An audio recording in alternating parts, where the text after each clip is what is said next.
নমস্কার, কেমন আছেন সবাই? আশা করি ভালো আছেন, আমরাও ভালো আছি। তো আজকের ভিডিওটা একটা নতুন ভিডিও। তো দেখো এখন বাবুকে নিয়ে যাচ্ছি একটা ড্রয়িং কম্পিটিশানে।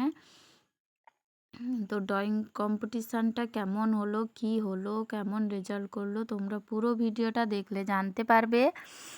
তো দেখো এই বেরিয়ে পড়লাম। তো পরীক্ষাটা শুরু হবে 3টায়। তো আমরা এখানে 2:30টার দিকে বেরিয়েছি, কারণ অনেকটা পথ তো যেতে হবে, তার জন্য 2:30টার দিকে বেরিয়েছি। তো এখানে বাইকে করে চলে গেলাম, তো পৌঁছেও গেলাম। তো এখানে ড্রয়িং কম্পিটিশানের জন্য সবাই বসে গেছে, কিন্তু এখনও শুরু হয়নি। তো সবাই বসছে, তারপর পরীক্ষা শেষ করে এই যে বাবু রেজাল্টের অপেক্ষা করছে, ঠাকুরকে ডাকছে। রেজাল্ট কি হবে, রেজাল্টটা আজকেই জানিয়ে দিবে। তো তার জন্য বাবু ডেকে যাচ্ছে ঠাকুরকে যে রেজাল্টটা আমার যেন কি হয়।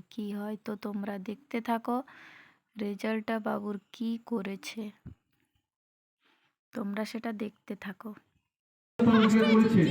তনুশ্রী দাস প্রথম স্থান অধিকার করেছে। প্রতীক সাউ বিভাগ খ প্রথম স্থান অধিকার করেছে প্রতীক সাউ। দ্বিতীয় স্থান অধিকার করেছে তনুশ্রী দাস। তৃতীয় স্থান অধিকার করেছে অনুসুয়া দাস। চতুর্থ স্থান অধিকার করেছে দেবস্মিতা সর। পঞ্চম স্থান অধিকার করেছে ওম গিরি। বিভাগ গ আমাদের। তো তোমরা শুনলে যে বাবু প্রথম স্থান অধিকার করেছে, ফার্স্ট হয়েছে, তাই ওর আনন্দটা দেখো। লেস খাচ্ছে, এতক্ষণ কিচ্ছু খাচ্ছিল না, এখনই একটু লেস খাচ্ছে। তনুশ্রী দাস অধিকার করেছে প্রতীক সাউ। প্রতীক সাউকে মঞ্চে আসার জন্য অনুরোধ করবো। খ বিভাগে প্রথম স্থান অধিকার করেছে প্রতীক সাউ।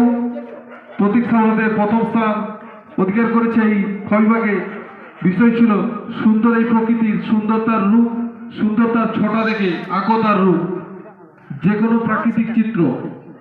এই খ বিভাগে প্রথম স্থান অধিকার করেছে প্রতীক সাউ।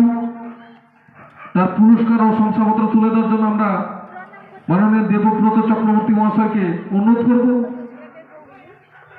মাননীয় দেবব্রত চক্রবর্তী মহাশয় খ বিভাগে প্রথম স্থান অধিকার করেছে প্রতীক সাউর হাতে পুরস্কার, পদক ও শংসাপত্র তুলে দিচ্ছেন। এই নিয়ে আমাদের খ বিভাগের